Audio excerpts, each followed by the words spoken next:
오늘 우리 주님의 크신 은혜와 사랑이 사랑하는 모든 여러분들과 함께 하시기를 주님의 이름으로 축원합니다. 여러분, 오늘 이 역대하 3장 말씀에 솔로몬이 이제 성전을 짓기를 시작을 하는데, 특별히 오늘 본문 말씀에는 이렇게 지성소에 대한 이런 말씀이 이렇게 나와 있습니다. 사랑하는 여러분, 이 성전을 짓는 데의 근터는 바로 오르난의 타작 마당이었습니다. 모리아산 오르난의 타작 마당, 바로 우리가 다윗의 이를 기억을 하면 다윗이 하나님 앞에 인구조사를 하는 그런 범죄를 하였을 때 하나님께서 여러분 다윗에게 세 가지 중에 하나를 택하라 하였던 것을 우리가 기억합니다.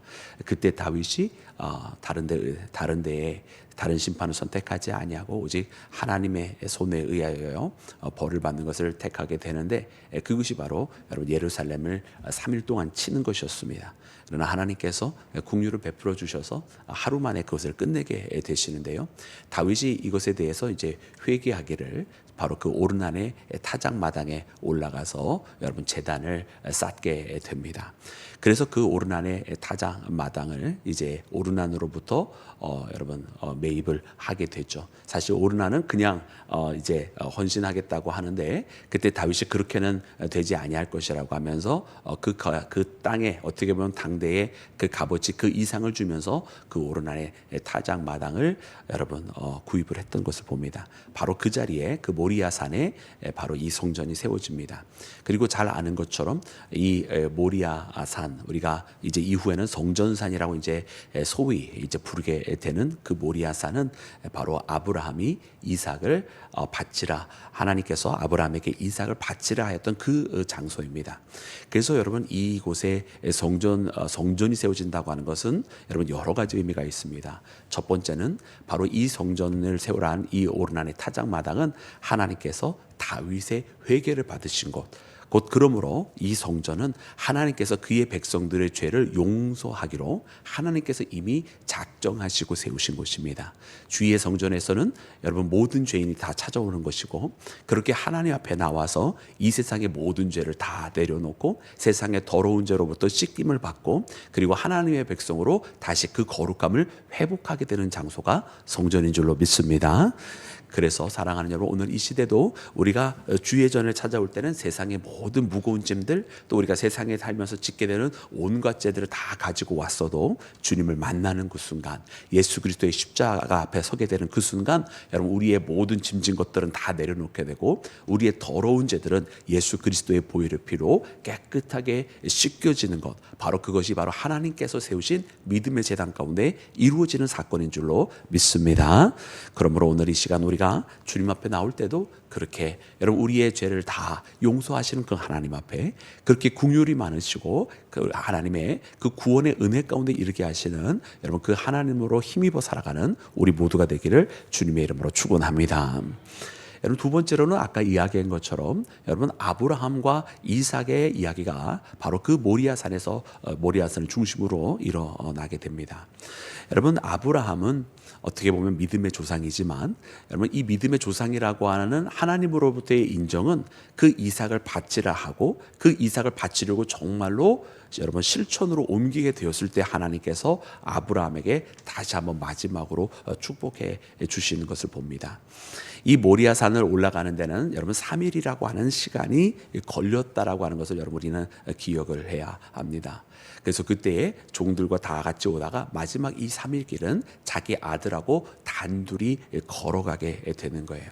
그래서 모리아산을 3일 동안 올라가는데, 그래서 종들은 오지 못하게 하고 이제 이삭하고 자기 아들하고만 둘이서 올라가게 되는데, 제단을 쌓기 위한 그 모든 짐들은 누구에게 메고 가게 하냐면 바로 자기 아들 이삭에게 메고 그 길을 올라가게 합니다.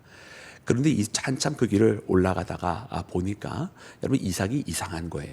왜냐하면 제단을 쌓을 모든 짐들은 다 있고, 그리고 거기에 자기가 그 짐들을 메고 올라가는 중인데, 정작 그 제사를 드릴 때 가장 핵심이라고 할 수 있는 제물은 그 가운데 없었던 것입니다.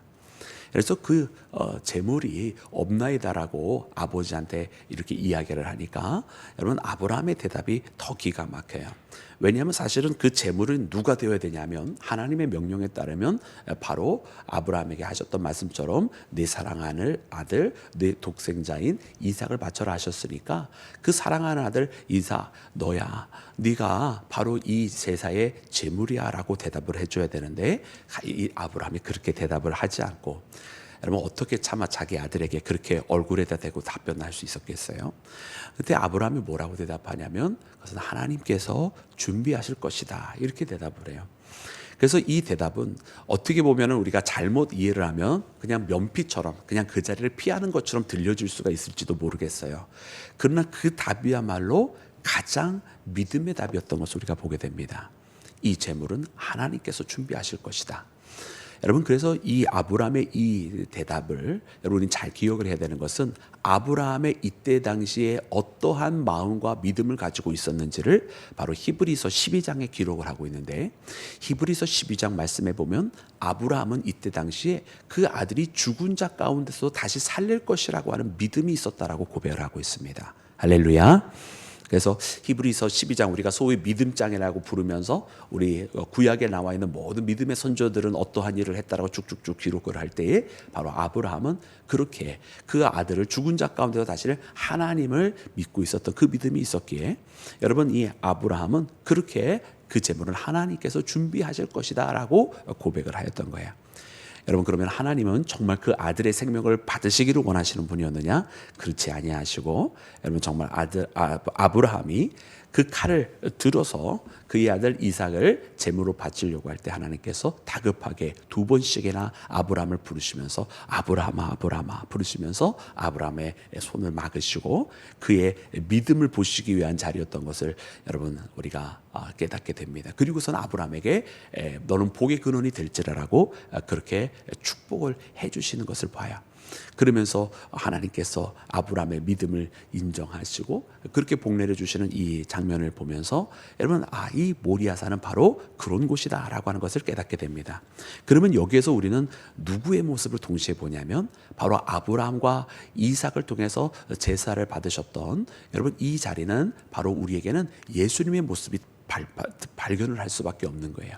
마치 그 모리아산을 3일 동안 올라가셨듯 예수님께서 십자가를 지시고 다시 부활하실 그 시간이 사흘째 되던 날이었으며 그 아들 이삭이 홀로 그 제단에 제사를 드려야 될 제단을 쌓을 짐을 짊어지고 가셨던 것처럼 예수님께서 십자가의 제단을 위한 것처럼 예수님께서 홀로 그 십자가를 짊어지고 올라가시는 모습을 우리는 떠올리게 됩니다.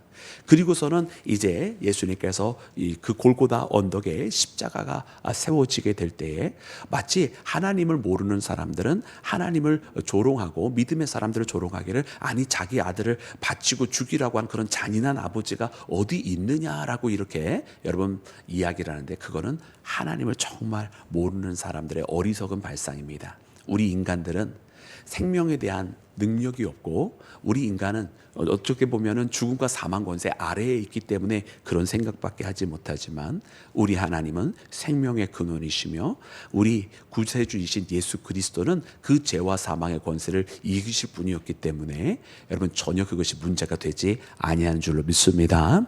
도리어 그분의 사랑과 희생과 헌신으로 말미암아 죽음 가운데 있었던 우리가 여러분 하나님의 은혜로 말미암아 여러분 그 그리스도의 그 보혈의 피로 말미암아 죄 용서함을 얻고 구원을 받게 된다고 하는 사실을 깨닫는 나와 여러분이 되기를 주의 이름으로 축원합니다.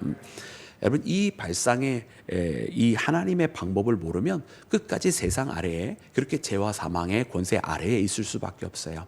이는 마치 무엇과 똑같으냐면 예수님께서 공생의 활동을 하시면서 여러분 이 병자들을 고쳐주시는데 그 병자들을 고쳐주실 때에 내 병이 나았다라고도 해주시기도 하셨지만 내 믿음이 너를 구원하였다라고 선포도 해주셨어요. 그러니 여러분 예를 들면 우리가 이 문둥병자를 고칠 때도 예수님께서 어떻게 하셨습니까? 여러분 보통은요 사람들은 이 문둥병자를 멀리 했습니다. 돌을 던지면서 가까이 오지 못하게 하면서 여러분 문둥병자애들에게 이렇게 돌을 날렸어요. 이유는 뭐냐면 사람들의 생각은 문둥병자들은 부정한 자였고, 그 부정한 자를 만지는 자는 또 부정하기 때문에 자기가 부정해지지 않기 위해서 문둥병자를 멀리하고 멸시하고 그랬다라는 말이에요. 그런데 예수님은 오히려 그에게 다가가십니다. 아니, 다가가는 정도가 아니라 그 얼굴을 손으로 직접 만지시면서 그 문둥병자를 고쳐주세요. 이 모습에서 우리는 무엇을 발견하냐면, 일반 사람들은 그렇게 죄에 의해서 전염이 되고 죄에 의해서 부정해지는 자들인지는 모르지만, 예수님은 그 부정을 옮겨 받는 자가 아니라 도리어 거꾸로 자신의 거룩함을 그 병자에게 전해주시는, 여러분 바로 그렇게 생명을 전해주시는, 주의 사랑과 긍휼을 전해주시는 분인 줄로 믿습니다. 그러니 죄와 사망에 의해 영향을 받는 것이 아니라 자신의 생명으로 우리에게 주시는 바로 그런 구세주시라는 말이에요. 여러분, 우리가 잘 아는 것처럼 중풍병자를 아는 사람이 그 지인들을 통해서, 우리가 소위 친구들이라고 표현을 하는데, 그 4명이 아는 사람 통해서 지붕을 뚫고 예수님 앞에 이렇게 그 침상이 매달려서 내려오게 되죠. 그때 예수님께서 이 중풍병자의 병을 고쳐주셨을 때에 뭐라고 선포를 해주셨냐면, 그에게 죄사함을 선포해 주십니다. 뇌죄 사함을 받았느니라, 이렇게 선포해 주세요. 그러니까 주변 사람들은 다 놀라요. 그가 누구이기에 죄사함을 선포하느냐고 말이죠. 그러나 이것은 바로 우리 사람들의 우매함을 보여주는 거예요. 예수님이 하나님의 아들이심을 몰랐기 때문에 바로 그에게 죄사함의 능력이 있는지를 모르고, 끊임없이 우리 사람들의 생각은 그 생명의 하나님에 대해서 무지한 모습을 보여주는 것입니다. 예수님은 일부러 사실은 그에게 죄사함을 선포해 주신 거예요. 일어나 걸으라 하는 말과 죄사함을 선포하는 것 중에 어느 것이 더 쉬우냐고 물어보시죠. 여러분, 어느 것이 더 쉽겠습니까? 당연히 일어나 걸으라고 하는 것이 훨씬 더 쉬운 거예요. 그러나 일어나 걷게 하기보다 죄사함을 선포하시는 이유는 뭐냐면, 바로 예수님께서 그 어려운 길이라고, 우리 사람으로서는 할 수 없는 그 길을 하나님의 아들이신 그분이시기 때문에 오셔서 그 일을 행하신 것입니다.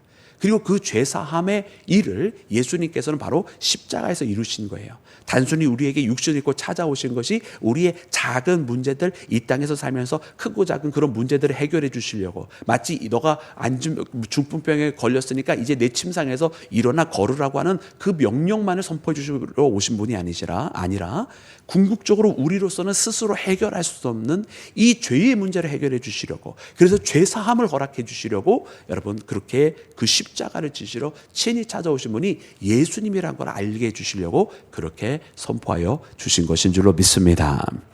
여러분, 그 사건이 있었던 것이 바로 그 사건에 대한 예표를 그 사건이 있었던 것은 바로 골고다 언덕 갈보리 산이고요. 그 사건의 예표로 보여주신 것이 바로 이 아브라함과 이삭의 그 제단이었던 모리아 산이었던 것입니다.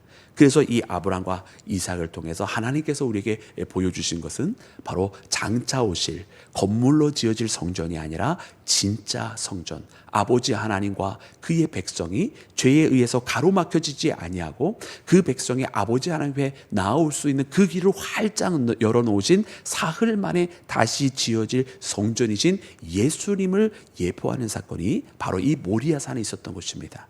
그러므로 여러분, 이 모리아산에서 세워질 이 성전은 바로 하나님과 그 백성의 만남의 자리요, 죄로 막혀져 있었던 그 길이 다시 활짝 열려져서 그 백성이 하나님 앞에 나올 수 있었던, 그 죄로 인해서 에덴에서 추방되었던 인간들이 하나님 앞에 다시 돌아갈 수 있는 자리가 바로 성전이었던 것을 깨닫는 나와 여러분이 되기를 주님의 이름으로 축원합니다. 여러분, 그러므로 여러분, 우리가 하나님 앞에 나올 때, 특별히 우리가 교회라고 하는, 여러분 주께서 그리스도의 몸으로서 세우신 여러분 우리 이 교회에서는 그의 자녀들이 하나님 앞에 죄의 용서함을 받고, 그리고 회복을 얻고, 그리고 아버지 앞에 더욱더 가까이 나아가는 자리가 바로 이 믿음의 제단인 줄로 믿습니다. 여러분, 그러므로 오늘 이 말씀을 통해서 성전이 그래서 이 오르난의 타작마당에 세워질 수밖에 없었다고 하는 이유를 다시 한번 발견하고, 오늘 그 오르난의 타작마당은 바로 우리가 주님과 만나는 믿음의 장소다라고 하는 것을 고백하면서 여러분, 우리가 함께 신앙생활하기를 주님의 이름으로 축원합니다. 여러분 이제 구체적으로 그 말씀 가운데 특별히 지성소에 대한 표현을 우리에게 해주시는데요. 우리 이 지성소에 대한 몇 가지 표현 중에 보면 먼저 이 순금으로 두르게 되었을 때 뭐 순금이 약 한 600달란트다라고 이렇게 기록을 해주고 계세요. 그러니까 600달란트면 우리로 치면은 약 거의 한 1.8톤에서 한 2톤 정도 되는 금을 써서 여러분 그 지성소를 이제 다 두르게 되고, 그리고 뭐 거기에 이제 그룹이라고 하는 이제 날개가 있는 천사죠. 그 천사의 모습이 있는데 우리가 잘 아는 것처럼 이제 그 속죄소, 즉 다시 말하면 속죄소라고 하면 언약궤를 덮고 있었던 그 위에 덮개에 이제 두 천사가 서로 날개를 맞대고 있는 모습이 이제 그 언약궤 위에 있는 이제 속죄소인데, 그것을 다시 한번 이제 벽면에 표현을 했어요. 그래서 두 그룹이 전체 지성소는 20규빗에 20규빗인데 한 천사의 날개가 벽에 닿아서 5규빗, 그리고 반대쪽으로 5규빗, 그래서 다른 쪽 천사와 날개가 닿았다라고 표현해서 그 날개 천사의 한쪽 날개가 5규빗, 또 다른 쪽 날개가 5규빗이라고 하면서 벽에 닿았다라고 되어 있어요. 그러니까는 날개가 두 천사의 날개가 각 5규빗씩 해서 그 지성소의 한쪽 벽 끝에서 반대쪽 벽 끝까지 닿아져 있고, 그리고 거기서부터 이렇게 전면으로 바라보고 있다고 되어 있으니까 누구든지 그곳으로 들어오면 제일 먼저 발견하게 되는 것이 언약궤가 있을 그 지성소 자리와 벽면에는 그 두 그룹이 날개가 쫙 이렇게 한쪽 끝에서 저쪽 끝까지 닿아 있는 그런 모습을 봅니다. 여러분께서 이 그룹의 날개는 여러분 우리에게 어떤 메시지를 보여주시냐면, 바로 우리가 구약 성경에서 여러 차례 말씀을 통해 발견하는 하나님의 날개 아래라고 하는 그런 의미를 우리가 발견하게 됩니다. 여러분 하나님의 날개 그늘 아래는 어떤 곳이냐? 여러분 그곳은 하나님의 보호하심이 있는 곳입니다. 그래서 이 지성소에는 하나님께서 그 사랑하는 자녀들을 돌보고 계시고 보호하고 계시다라고 하는 여러 그런 메시지가 있고, 또 우리가 이 새벽에 다 설명을 할 수 없지만 그러나 우리가 그 지성소의 가장 핵심은 뭐냐면 바로 그 언약궤인데, 그 언약궤 속에 있는 여러분 십계명판 아론의 쌍난 지팡이, 그리고 그 만나는 하나님께서 바로 광야에서 그들을 이끌어 가시고 하나님의 말씀을 주시고 하나님께서 그들을 먹이시고, 또 아론의 쌍난 지팡이를 통해서 하나님께서 누구와 함께 하시는지를 보여주시는 명백한 하나님의 인도함의 지표들이 바로 그 가운데 있습니다. 그것은 곧 하나님께서 이 땅에서 우리를 책임지시고 우리를 살피시고 우리를 먹이시고 우리를 양육하시는 분은 다 하나님이심을 알게 하시는 것. 우리가 우리의 뜻대로 살아가는 것이 아니라 하나님의 인도함을 받고 살아가야 될 여러분 하나님의 자녀임을 알려주시는 예표들이 다 그 지성소 가운데 있는 줄로 믿습니다. 여러분 그래서 그렇게 그 지성소에 대한 말씀을 해주시고, 그리고 특별히 여기에 빼놓지 않고 해주시는 말씀이 바로 두 기둥입니다. 두 기둥, 하나는 보아스라고 하고 다른 하나는 야긴이라 합니다. 하나는 하나님께서 세우셨다고 고백을 하는 것이고, 다른 하나는 그 능력이 하나님께 있다라고 하는 것입니다. 여러분 성전은 그러니까요, 성전은 누가 세운 거냐? 우리 사람들이 세우는 게 아니고요, 하나님께서 세우시는 것입니다. 우리가 우리의 힘으로 세우고자 하면 그 성전이 무슨 의미가 있겠어요? 여러분 그리고 우리가 세운 성전이 해봐야 어떤 의미가 있겠어요? 그저 보잘것없는 또 다른 작은 건물 중에 하나에 불과할 것입니다. 그러나 그렇지 아니하고 하나님께서 세우셨다, 하나님 앞에 능력이 있다라고 하는 그 고백과 함께 하나님이 하셨을 때에 여러분 그 성전인 진짜 우리에게 의미 있는 능력의 하나님과의 만남의 장소가 될 줄로 믿습니다. 특별히 하나님께 능력이 있다라고 고백을 하는 것은 바로 이 성전에서 일어날 여러분 죄사함의 역사, 구원의 역사, 하나님과의 만남과 회복의 역사의 능력이 다 하나님께 있다라고 하는 뜻인 줄로 믿습니다. 그래서 오늘 우리가 이렇게 믿음의 제단에 찾아올 때 여러분 바로 하나님의 능력 안에서 그분께서 행하시는 가운데 여러분 우리가 구원의 역사와 또 하나님의 회복의 역사와 또 우리를 지키시는 그 하나님의 놀라운 역사가 우리 모든 믿음의 자녀들 가운데 함께하는 줄로 믿습니다. 그러므로 사랑하는 여러분, 오늘 우리가 그렇게 하나님 앞에 모였습니다. 그리고 오늘 매일 이제는 예수 그리스도로 말미암아 우리가 다 주님의 지성소 안에 있는 것과 같이 하나님 앞에 예배합니다. 여러분 오늘도 우리가 그러므로 근심과 걱정이 있다고 한다면 다 내려놓고 우리를 양육하시고 친히 먹이시고 살피시는 그 하나님 앞에 여러분 간절한 마음으로 여러분 기도하여 응답 받으시고 우리를 여러분 주님의 은혜에 날개 아래에 항상 보호하시는 그 하나님을 믿고 나아가는 우리 모두가 되기를 주님의 이름으로 축원합니다. 우리 함께 기도하겠습니다.